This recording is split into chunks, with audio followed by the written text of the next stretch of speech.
Good afternoon, Madam Witness. Welcome back. You may kindly take your seat. Madam Witness, for continuation of your testimony before this Commission of Inquiry into Local Government Councils and related matters, I want to remind you once again that you are still on the oath. Before I hand you over to Madam Chair for us to proceed. Thank you. Madam Chair, over to you. Good afternoon, Madam Mayor. You are welcome back. Afternoon. Thank you. Council, can we please proceed? Yes, thank you very much, Honorable Chairperson. You were explaining before we went on break the CEO and the Mayoress, as the case may be. Nena, dangane kondi explain bala ñu dem break affaire CEO bi ak Mayor bi. Do you want to proceed before I ask my question? Waaw foog naa foofu waxtaan mo nañ ci mooy ne comme wax naa la ma ne la amuñ a threshold. As I said, I think we have discussed that already before we left. As I said, we don't have a threshold. So te foog naa ne tam suñ spending si yëpp mu doon dem in line of loi bi naka la ko waxee. And as I said, all their expenditures was online with the law. No, it was not. That is the issue. It was not because the law was not followed. Nena déedéet nena àndut ak loi bi parce que soo seetee ñoom ñoo di doxal mbir mi ak loi bi àndut. Because if they have, if they are spending money unilaterally, dépense bi nga xam ne ñu ngi ko di def without the necessary check and balance, nena te toppuñ wala bàyyi xel check and balance bi. then there is a risk of misappropriation of funds. Nena loolu soo ko seetee loolu dana isi risque wala dina ubbi yoon pour nga gis ne funds yu bëri nañ manqué wala miss of funds. And mismanagement of funds. te dafa nekk tamit ñàkk a toppatoo xaalis bi wala mismanagement of funds. Do you understand? Nena understand nga. Waaw. Yes. That is the reason why there has to be adherence to the regulations. Nena lii moo war a tax regulations yi nit ñi dañu ko war a toppa. Understand? You know Fatou Mbenga?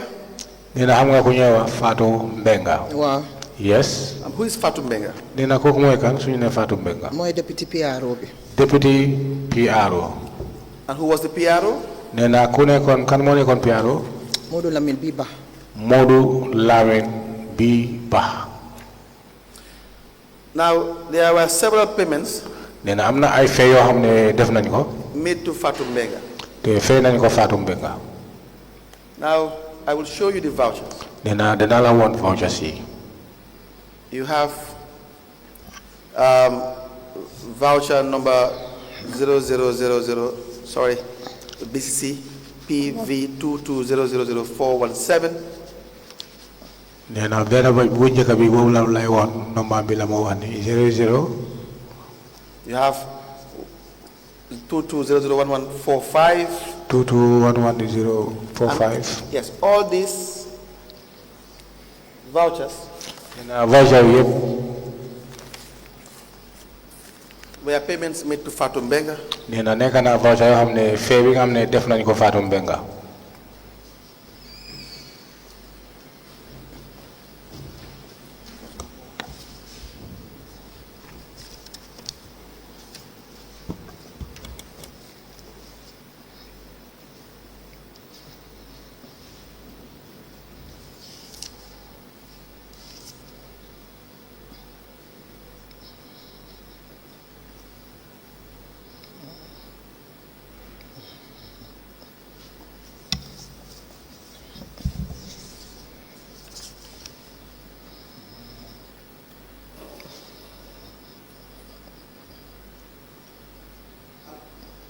All of those payments nena seetal fee yooyu yëpp made to Fatou Mbenga nga xam ne fee nañ ko Fatou Mbenga.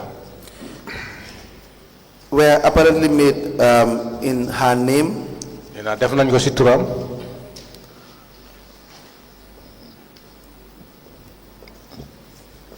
Waaw. As per directives from you. Nena te nekk na loo xam ne yow yaa leen xelal pour ñu def ko. she was acting parce que moom mu ngi nekkoon acting as per your instructions. ci kaw yow sa kàddu yi nga xam ne yaa ko instruct. Is that correct? yaa ndax loolu dëgg la. mbépp loo xam ne Fatou Menga daf ko request. All that Fatou Menga requested. From A to Z. From A to Z. man maa ko wax. I told her. Good. And why is that? nee na lu tax loolu. wax naa la ko ma ne la. I told you that. suñ soxlee dara. Whenever we need something. we make a request. We do make a request. Request la ñoo def to the CEO. We make a request to the CEO. So now it's left to the CEO. Now it left to the CEO. mun nañu waaw or déedéet.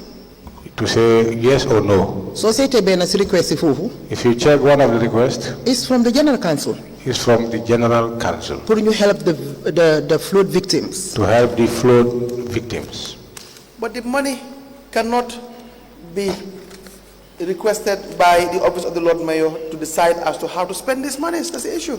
Then why so say the halis bi wata neka request bi nga xam ne Lord Mayor mo ko wara request pour wane naka lañ ko wara dépenser né né li moy wax bi. Lead Council. musu ñoo am request boo xam ne dañoo ne mayor bi moom moo ko spend naka la ko bëggee loolu musta am. li ñoo def mooy we request the money. That have never happened. There is no request that they indicate that it's the mayor who said she need that to be expended in this way. No. Fatou Menga lu wax was very clear. Mayor ma instruct pour ma def request bi. What Fatou have said is very clear that I advise her to make a request. So this is ñun suñ boss stop bi fu mu mooy make a request.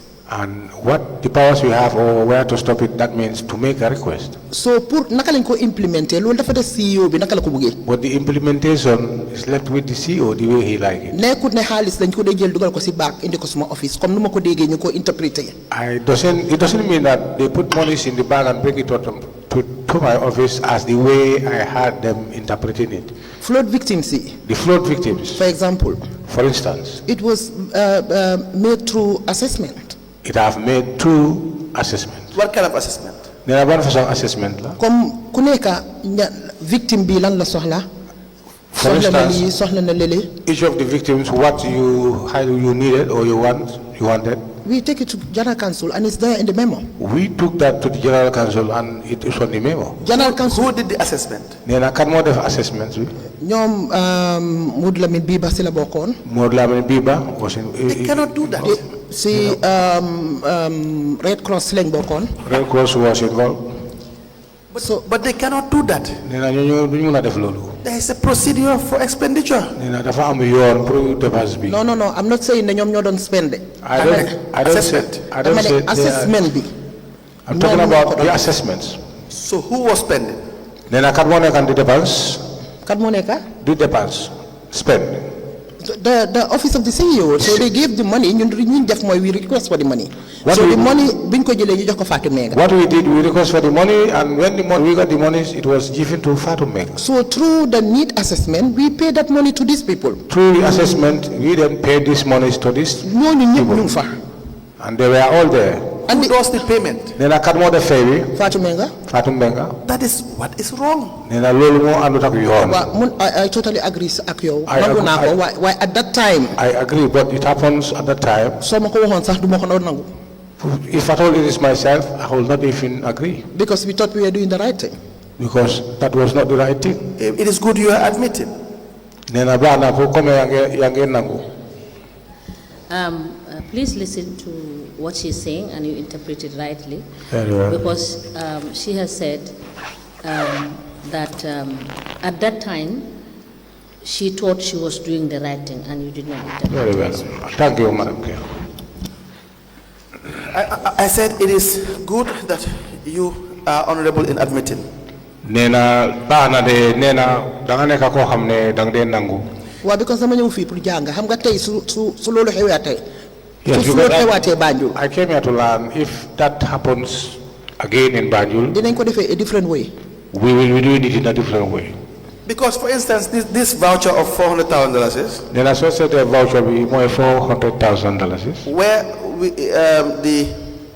the payment description reads cash allocation to flood victims. Then I think voucher be looking for more cash allocation to victims, flood victims. Where you have a memo from the Lord Mayor nee naa nga xam ne am nga letter bu jógee si Lord Mayor. to the Assistant Public Relation Officer. To the Assistant Public Relation Officer. The subject is General Council's resolution on the need to assist the Banjul flood victims. nee naa lu mu bind foofu mooy General Assistance to help the Banjul flood victims. To need to assist the Banjul flood victims. Need to assist the Banjul flood victims. Now, following a resolution by the General Council on the 2nd of August 2022, nee na soo seetee General Council's resolution bi nga xam ne ñu ngi ko def 2nd of August 2022, August 2022. to assist victims of the recent Banjul flooding, nee na to assist the victims of Banjul flooding pour jàppale ñoo xam ne ñu nekk Banjul ñi nga xam ne am nañ problème ndox. I am proposing on behalf of the General Council to raise an amount of $400,000 nee na loolu bind nañ ko nee na mu ngi propose pour nga raise xaalis bi nga xam ne dem na ba $400,000 to assist the above mentioned victims, pour jàppale ñoo ñi nga xam ne am nañ teeteya ndox. bearing in mind that the council is not presently financially buoyant. nee na waaye ba léegi bàyyi nga xel ne council ba léegi lu ñu amee si xaalis daal nekkut ne néewut xaalis bi bëriwut. Now, the request for Impress for support, nee na loolu xam ne bind nañ Impress for support. that request bi was written nee na bind nañ ko by the Assistant Public Relations Officer Fatou Mbenga, waaye Fatou Mbenga mooy addressed to the Chief Executive Officer via the Director of Finance, relationship te daf ko adresse to the CEO the CEO via the Director of Finance. via the Director of Finance. Says I write on behalf of the Mayor nee na bind na ko si kaw si turi Mayor to request for $400,000 di laajte xaalis bu dem ba $400,000 as council support to the flood victim. pour nga gis ne loolu dana nekk jàppale bi nga xam ne council loolu la ñoo jàppale flood victims. Now, who was this money given to? Who were the flood victims? How were they given this money? Do we have a retirement for this? nee na léegi kan moo fay xaalis bi ñan ñooy victime yi ak naka lañ jotee xaalis bi nee na ndaa mun nañ am retirement. Yes, it's a question. nee na laajte la. I am so ne Fatou Mbenga dina war a def retirement bi. I'm sure Fatou Mbenga will do the retirement. te alhamdulillah ñi ñu jox xaalis bi. And blessing to God, the monies, those he gave the monies to, foog naa ñëpp a ngi dunda de ñu ngi fa. I think they are all alive. and foog naa dina si yokkalee na tam. And I think I will add some to it. 400,000 bi. This 400,000, yóbbu wutoon victime si fenn. that does not take the victims anywhere. man personally suma family. For me personally, my family, spend nañ about 350,000 extra si loolu. they have spent more than 350,000. moo tax it was very painful.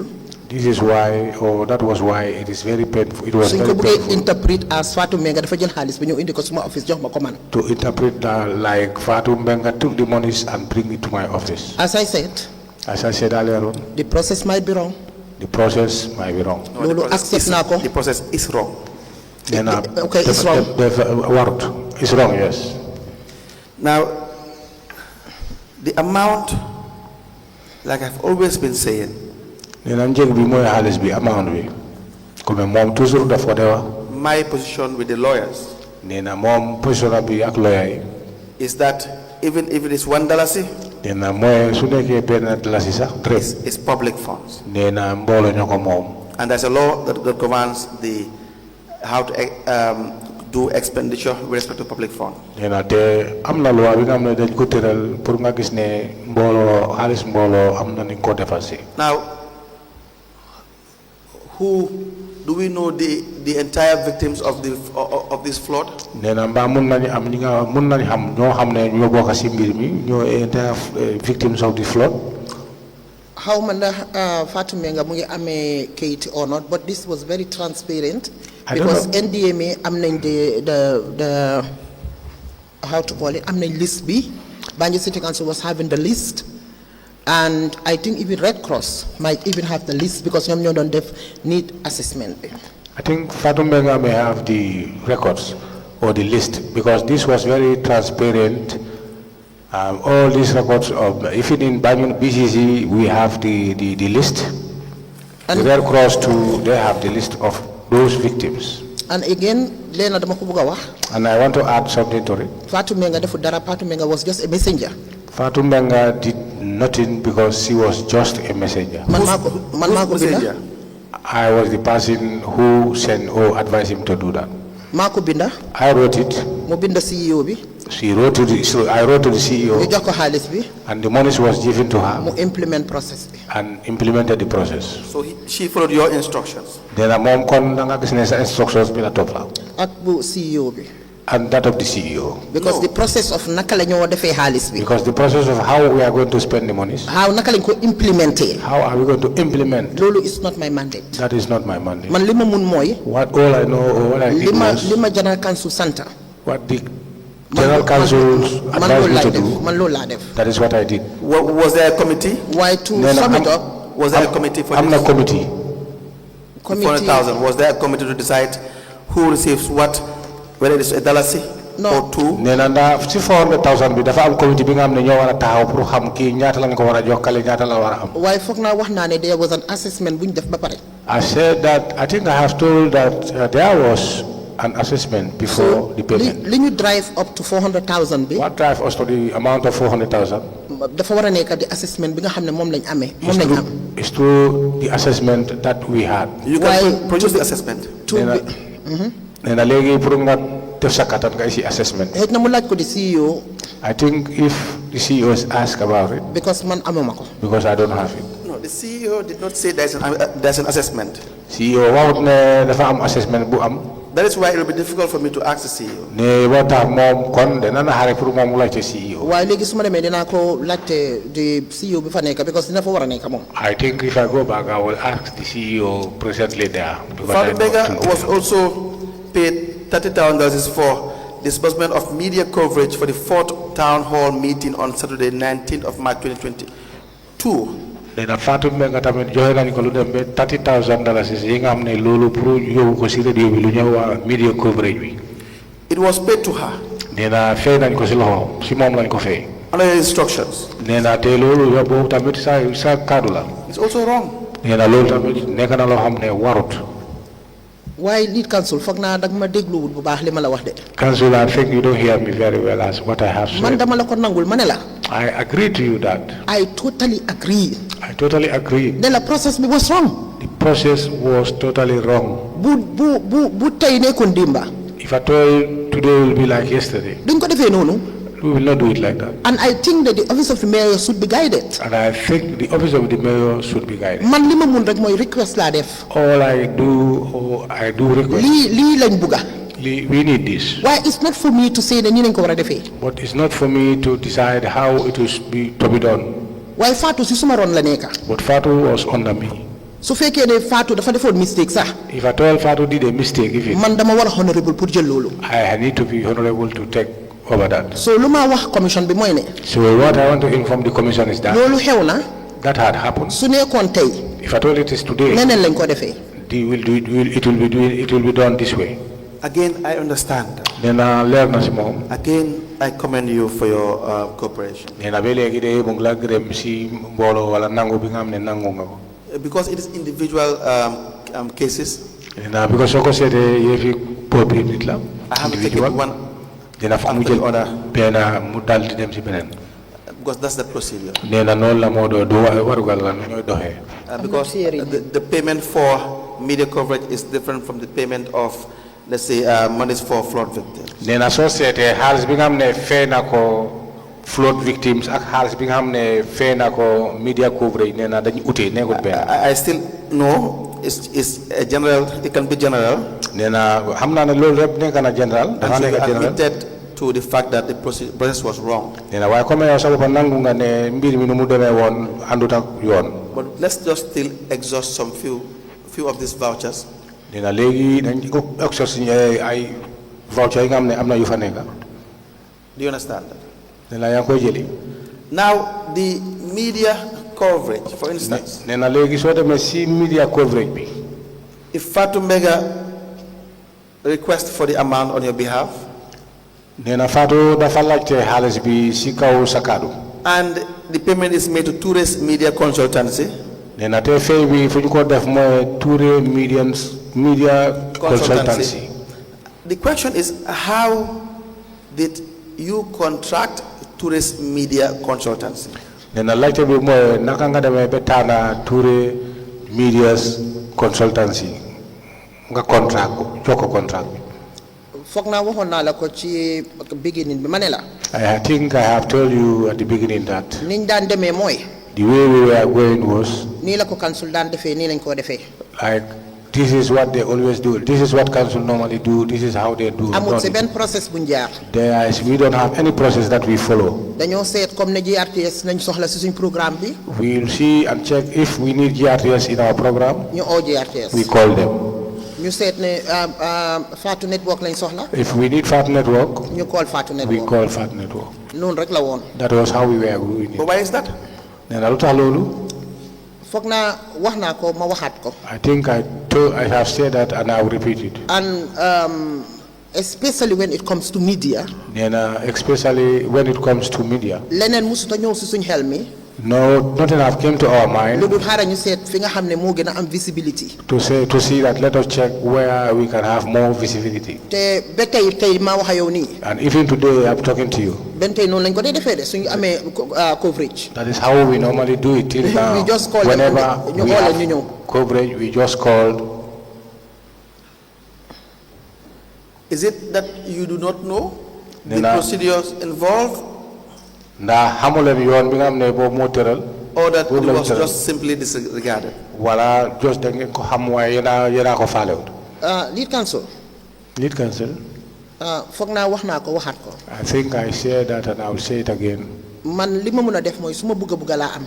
All what I can say is that I know what I wanted. am nañ programme. We have a program. ma ne leen woo leen ABC ñu ñëw. And I advise them or I say to them that Ba call ole- NBC for them to come. woo leen media bi mu ñëw. Or call the media to come. but the process of naka la ñoo ooyee media bi. But the process of calling the media, wax dëgg yàlla boobu tam nangul ma ko boobu du si man. to truly speaking, because that am is na ñoo not xam ne me. dañ leen di fay ñoom tam pour loolu mooy seen liggéey. I know there are people we used to pay and that is their work. Lord Mayor, this is difficult Then why dafa naari na on my part si side am to understand that. pour mo muna understand lu ñu ka def. The reason is, Nee na lu tax mooy and this is what I want to understand. nee na loolu la bëgg a yëg. Because, for instance, where there's a law that says payment should be made in this format, Nee na su fekkee ne am na loi bi nga xam ne dafa tëral ne fay bi nii lañ ko war a def. and it is done quite the opposite. Nee na waaye doo def nañ ko waaye li ñu ko defee àndut ak mbir mi ni mu ko waxee. Now, we must ask the obvious question. Nee na foofa moom laajte rek moo fa war. Whether Ndax we knew that the law existed, yëg nga ne loi ba am na loi bu ñu tëral pour loolu. or whether Ndax there was no knowledge of the existence of the law. xamuloo wala amuloo xam-xam ne am na loi bu nga xam ne dañ ko tëral. Because the two are different. Because ñaari yi bokkuñ. Because if you knew that there is a law, Nee na soo ko yëgee wala nga yëg ne am na lu ñu tëral loi bu ñu tëral pour loolu. then it may suggest that the action is deliberate. Nee na booba nit lu mu war a gis mooy kon li ngeen def da If ngeen you ko do tey. not know that there is a law governing bu that, fekkee ne xamuleen ne am na loi bu fa nekk. it may be that was done by mistake. Nee na kon nit mun na wax ne loolu def ngeen ko waaye juum ngeen. That is why I'm having this discussion. Nee na lii moo tax mu ngi waxtaan ak yow. The same goes with the subsequent mayors that will come and the CEOs. Mr. Bachil is outside. Nee na soo ko seetee yëpp a ànd soo ko seet si CEO bi Mr. Bachili mu ngi si biti. The other mayors, the CEOs, it's all the same law that's governing. Nee na mayor yi ak CEO yëpp benn loi moo leen govern. That's why I asked, and I asked again, was it done with full knowledge of a law governing the payment structure, or was it done in ignorance of the law governing the payment structure? Nee na lii moo tax mu ngi bëgg a pour nga leeral ko foofu ndax def ngeen ko ci kaw xamuleen ne dafa am loi bu tëral pour loolu wala xam ngeen ko yéen a faalewu leen loi bi. waaye lead counsel wax naa leen ne the process. I think I told you the how process those money were implemented naka lañ ko defee. of those monies were implemented. How did we do it? boobu du suma cër man pour ma wax the process naka la war a demee. That is not my side for me to tell them how the process should go. waaye I'm honest enough pour wax la ne. But I'll be honest enough to tell you that soo ñëwee si affaire media bi. if you came to the media, boobu de wax na suma diggante yàlla laa la wax de. I'm telling you between myself and God. ba tey ëllëg suñu amee programme. Today, tomorrow, if you have program, dañuy call media bi dana leen kaay leen. we used to call the media to say come. so boobu process bi nag. That process, boobu xëj na tamit soo ma ko mënee jàngal fii. if at all, I'll be teach from I can here. promise you election program. That knowledge, I promise you, tomorrow when you have a program, that is the way we'll do it. Because if you write requesting for money, it's different from writing requesting for a service. For instance, if you write to say that we need media coverage, and CEO should facilitate, that's different from saying we need $40,000 for media.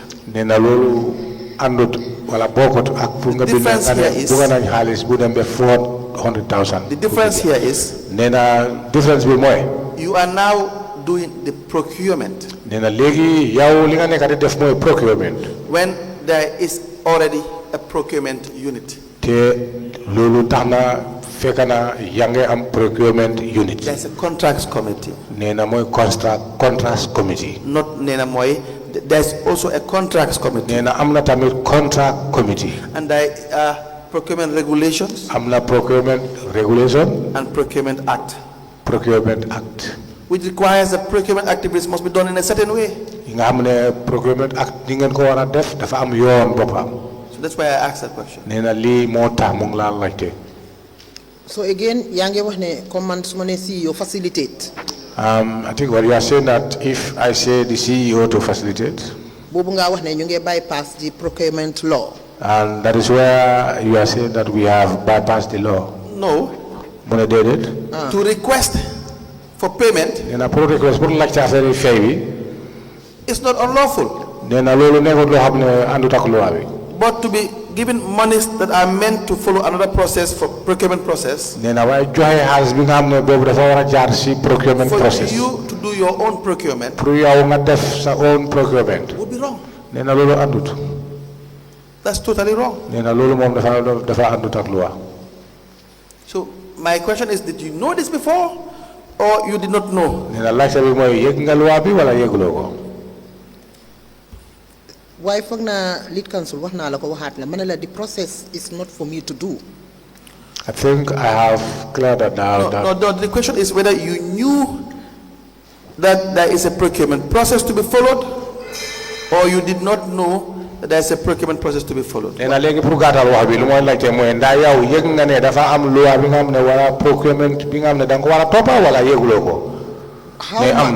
many procurement dañ ko dey wara follow si lu nekk, for example, like the media, for example.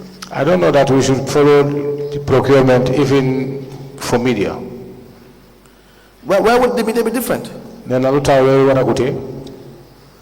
I don't know. Ni lañ ko fa fekkee rek. So to be quite honest, loolu moom maa ngi ko door a dégg tey fii wax naa la ne démba sax barka démba bi ñu amee programme we just call the media ñu ñëw.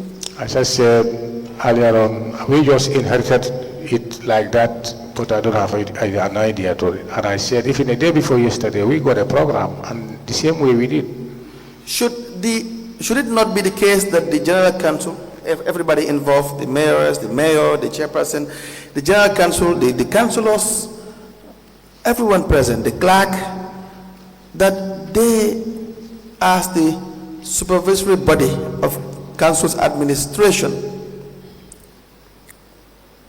Namba wata neka ni ñoo xamne councils bi nga xamne ñepp yeen ñoo bokk ci councils dañu wara neka ñoo xamne dañu wara laccé that the General Council as the supervisory body of council general ñoo neka supervisory body ci council should be very familiar with all the laws regulating dañu wara neka wala dañu wara neka ñoo xamne loi bi yépp lu mëna lu térélé dañ ko wara xam té dañ ko wara tofa. So when the CEO goes left, they will know. When things are on the right, they will know. Is that not supposed to be the case? On a normal circumstances, no lower the mayor? Yes, that's exactly how it should. Then why, please proceed. Why fogg na wax na la ne? But I think I have told you that. Li ñu wax rek lañ mëna xam. Whatever we are informed, that is what we know. Council is structured like that. Council is structured like that. But the laws are there. Nena wa amna fa ay loi. Waa dafa am loi buñ bind ci book. Yes, there is a law written on Ak the book. loi boo xam ne ñeneen ñoo ko implement. And there is a law that is implemented by Xam nga, others. Follow the one that's on the book. Lead counsel. Yes, please. It's difficult pour nga fight yëpp nag. It is very difficult to carry all the fights. And it's very difficult pour nga waxtaan ak koo xam ne toogut ci suma position.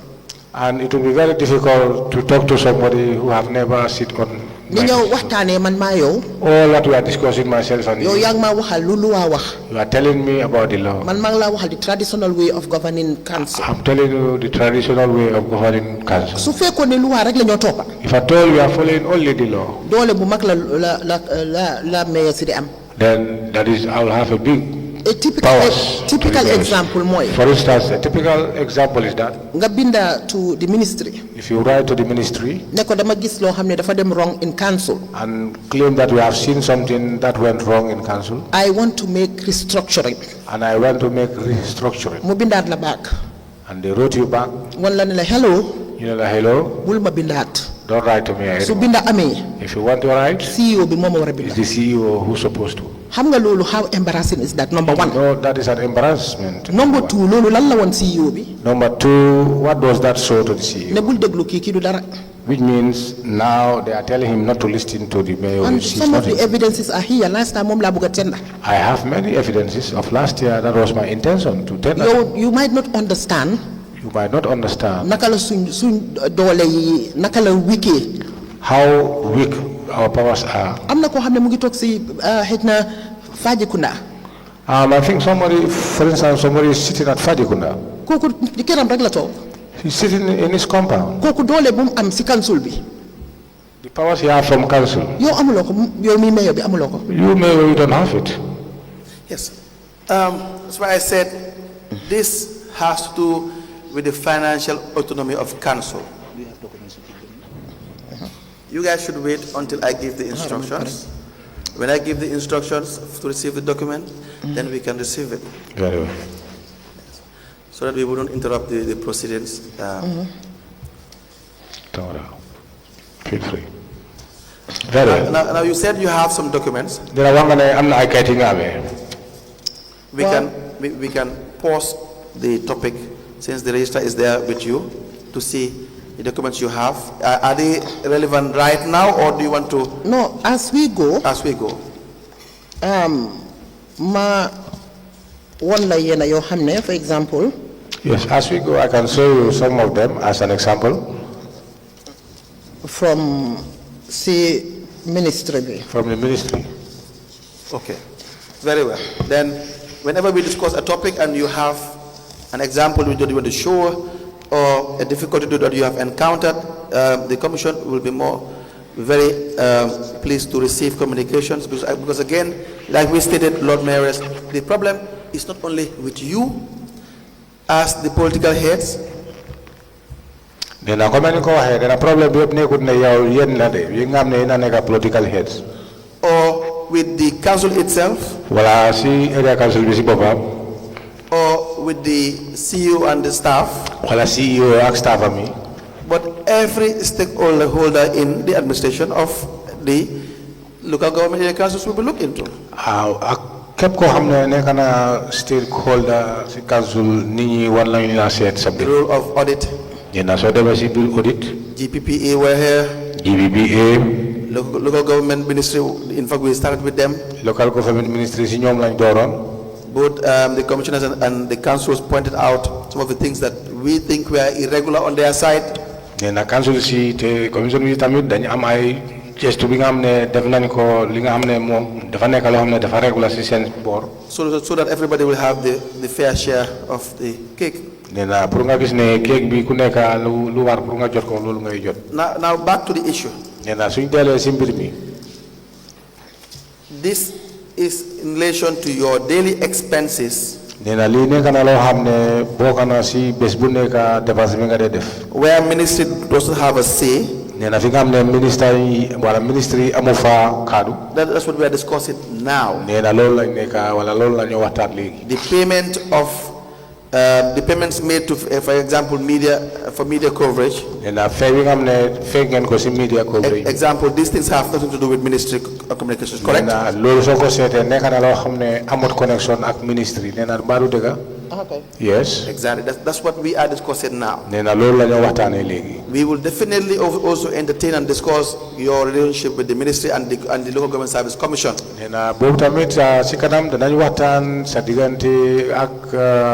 Ministry of. We will discuss your relationship with the Ministry of Local Government. Ministry of Local Government. We will also discuss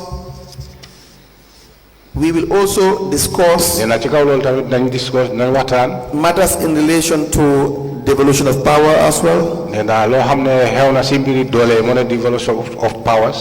to see the need to enhance control in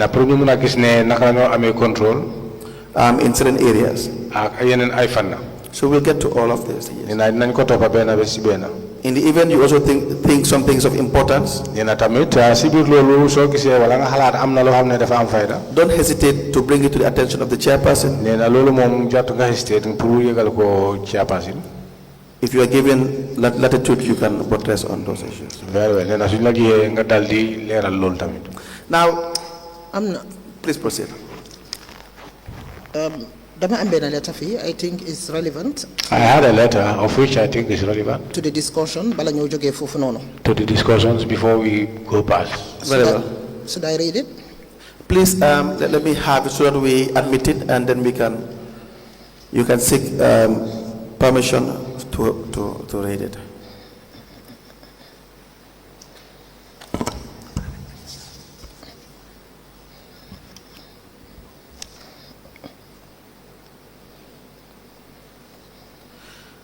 We apply to tender a letter from the Mayoress. The letter is from the Minister of Lands, Regional Government and Religious Affairs, Quadrangle, Banjul, 10th of August 2020, addressed to the Office of the Lord Mayor, Banjul City Council, Independence Drive, Banjul, with the subject restructuring of council personnel, signed by Mudu Bah for the Permanent Secretary, to be admitted into evidence that marked as an exhibit.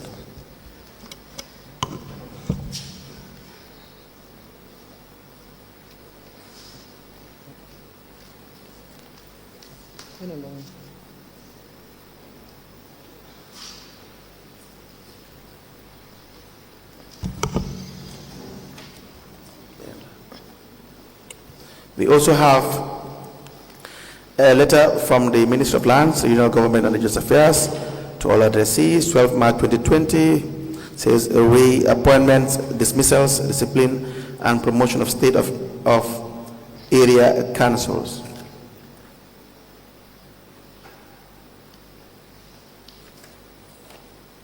To be admitted together with the other document and marked as exhibit.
A letter dated the 12th of March 2020, the letter emanated from the Ministry for Lands, Regional Government and Religious Affairs, the Quadrangle.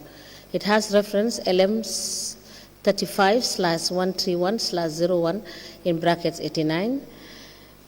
It has the subject re-appointments, dismissals, discipline, and promotion of staff of area councils. This letter is signed by Fatou Jiba for Permanent Secretary. It is addressed to all the councils and the directors of finance and chairpersons and mayors of the various councils. And it is further copied to the council, to the chairman of the Local Government Service Commission and chairman of Select Committee of the National Assembly on Lands, IEC, and Ombudsman. The second letter is dated the 10th of August 2020.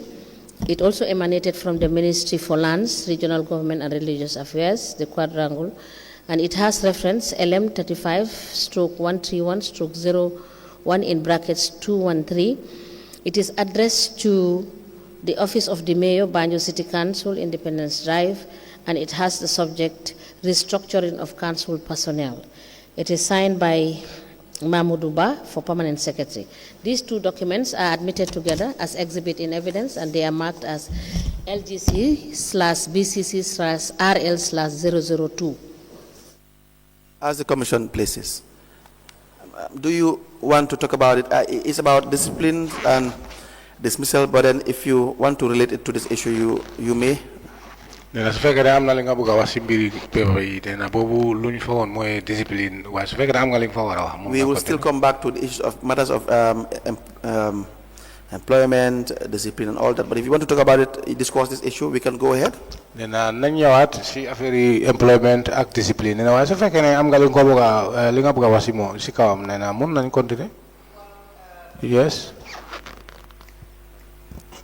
So gisee ma indi ko. The reason why I brought it. Because we are talking about administration. Because the administration that we are discussing all about. And this is why I wanted to read the letter. Yes. And this is my reasons why I wanted to read this said letter. And want to underline something there. And there I want to underline something. Where the ministry stated clearly. Where the ministry have stated clearly. Because Society of Human Office of the Mayor, Banjul City Council, Independence Drive, restructuring of council personnel. I acknowledge receipt of your letter dated 27 July 2020 in relation to the above captioned subject. The restructuring of council personnel is purely administrative. Therefore, on behalf of the Permanent Secretary, I write to inform you that such letters should be written by the CEO for necessary action. I look forward for your usual understanding and cooperation. So if the mayor wrote to the ministry, didn't wax ne A, B, and C. If the mayor wrote to the ministry to say A, B, C. Lead council. Nga ne man may the head of that administration. And you said I am the head of that administration. Nga binda ma lu mel nii. And you wrote something like this to me. Dima wax ne ma. Telling me that. The letter is just like, this is not your business, mind your business. It's showing me that simplicity that this is not your business. You and need then to mind your business. These letters. And these letters are public documents. And these are public documents. Lii dafa jógee ministry. This will come from ministry. Mu dem records. Go to records. Dem si loxo CEO bi. Go to CEO. Dem si loxo ñeneen. Go to others. Exit suma office. Come to my office. So the attitude dafa start. And the attitude ku nekk woon la ne. Start. dañ laa reetaan sax. People will laugh at you. danga leen di bëgg a discipline sax ñu ne la ma ne kii dafa am doole boobu bu ñu sonal. You want to discipline them, they will say no. loolu dama ko don't have power, don't disturb us. dama ko dégg ba sona. I had that long time until I'm tired. A typical evidence of that moo nekk nii. And this is the typical example. And this was 2020. And this is 2020. emuñ ci loolu. They don't stop from there. ñu bindaat ko very clearly. And they wrote it very clearly. wan la ne mënuloo discipline benn staff. And indicate to you that you cannot discipline any staff. That is totally mind your business. That is to indicate you need to mind your own business. am naa fi another memo. I have another memo here. And this moo laa won ne la. And this will be showing you. lu bari mu ngi xew su fekkee ne amuñ ko from outside. Something is happening if at all we don't get it from outside. Like from auditory. Like from auditors? From National Audit, for example. From National Audit? From the Office of the Ombudsman. The Office of the Ombudsman? From Minister of Finance. Minister of Finance? Di nga toog si office boobu doo ko musa xam. You will stay in the office and you will never know that. I wrote a memo to the CEO. I wrote a memo to the CEO. And this has to do with a witness who talk fee. And this has to do with a witness who seated here before. And I want to tender this pour nga xam ndax kooku. And I want to tender this so that you can know that about. Affaire ama CEO su nekkutoon Office of the Ombudsman. That person with the CEO, if at all it is not the Office of the Ombudsman, du ma si doon xam dara. I will not know anything. Very well. Now we will. So lii laa bëgg a tender bi itam. So this is another document. Because lii mooy wane ne. This will show. Su doon letter bu jógutoon si Office of the Ombudsman ñu indi ko ci man. If at all this letter does not come from the Office of the Ombudsman to me, du ma yëg sax ne bura xarab boobu mu ngi doon dox. I will never know that this thing is going on. Okay. But again, as I said. So nekkee si kanam. If you are a leader, da nga accept lu ñëw. You will accept. Well, I will apply to have this admitted. We will treat this matter under the issues regarding employment and disciplinary powers of both the ministry, the commission, the service commission, and the area council. And I will also respond to your comments before we go back to the issue of the finance. We applied to tender a letter from Lord Mayor's office to the Chief Executive Officer, 14th of April 2021, with the subject Re Aidanjai complaint of maladministration against the Banjul City Council, signed by Her Worship Lord Mayor Rohey Malick Lowe, to be admitted into evidence and marked as an exhibit.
Chairperson, with your permission, I'm going to read letter B, lifin B, memo B. With your permission. Yes, let me admit the letter as an exhibit. Then we will give you.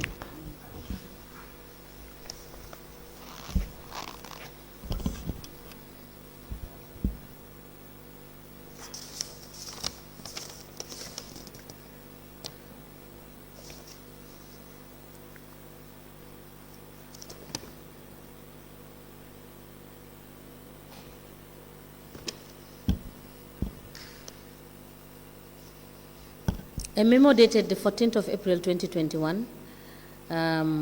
It is coming from the Lord Mayor's office. It is addressed to the Chief Executive Officer, and it has the subject, Aidanjai complained of maladministration against the Banjul City Council. And the letter is signed by Her Worship Lord Mayor Rohey Malick Lowe, and it is copied to the Ombudsman Local Government Service Commission, and a file copy is maintained. This memo is admitted in evidence as an exhibit, and it is marked as LGC/BCC/RL/003.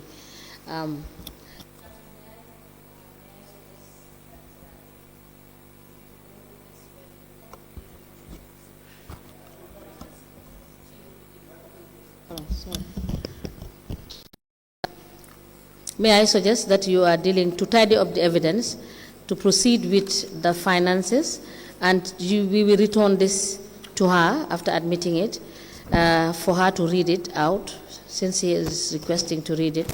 But when we are dealing with issues of governance, that is employment, etc., absolutely, then we deal with this issue. Yes, we So agree. we will give you the opportunity to read this. Whilst we tidy up the evidence, because she was dealing with the issues of the finance, we continue that. When we come to issues of discipline and your interactions with the ministry and the problem of having to discipline the staff, we will talk on that extensively, and you will have to deal with all of these issues to give us a proper insight. All right? Thank you very much, Honorable. Thank you very much, Honorable Chairperson. Again, so for all this, they are already admitted into evidence. Just as the chairperson has already stated, we will deal with these matters at a topic of its own, as a topic of its own, extensively. And again, for all other things that are related to this, or your administrative powers, or your problems with the ministry, or any other body, you always have the freedom to raise it at the right time. Okay? Well, Chairperson, letter memo B to the CEO. This memo to the CEO. Tender wumako because of discipline there. I don't tender pour paint a picture pour the lead council mo understand ne am na things you don't have yo xamne man yeguma ko sax. My reasons of tendering this is not to show the commission about the discipline. All I want to do is for council to be aware of what I'm saying, that something have transpired. When I was aware, the letter from the ombudsman. This was the time when I got this letter from the ombudsman. While the individual concern, but individual concerns, mom all the time from the mayor be hamna. Because he is aware of all this at all the time. So picture buma try put paint. But the picture that I'm trying to paint here, to indicate to council that whatever is happening in council doesn't mean that mayor is aware of it.